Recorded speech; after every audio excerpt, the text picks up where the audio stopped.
ചിലത് നമ്മൾ കയ്യിൽ നിന്ന് പോകുമ്പോഴേ അതിൻ്റെ വില അറിയുള്ളൂ, അല്ലേ?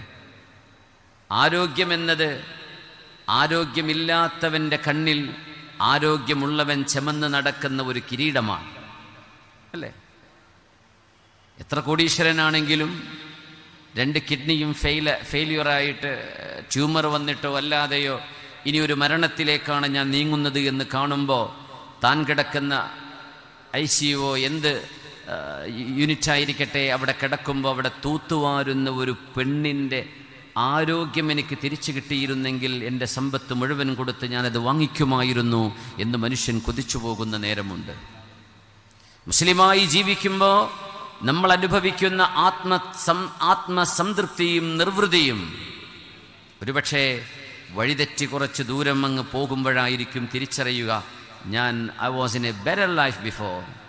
പിന്നെ തിരിച്ചു വന്നാണ് കാണാൻ കഴിയുക. പക്ഷേ സത്യം, അള്ളാഹുവിൻ്റെ വാഗ്ദാനം സത്യമാണ്.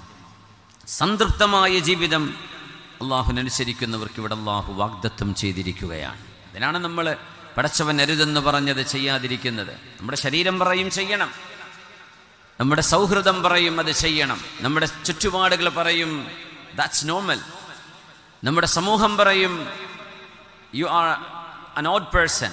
ഞങ്ങളൊക്കെ ഇങ്ങനെ, നീ എന്താ ഒറ്റയ്ക്ക് ഇങ്ങനെ നടക്കുന്നത്, നീ എന്താ വ്യത്യസ്തമായ ചിന്തയിൽ, ഞങ്ങൾ ഒഴുകുന്ന ഒഴുക്ക് നീ കാണുന്നില്ലയോ?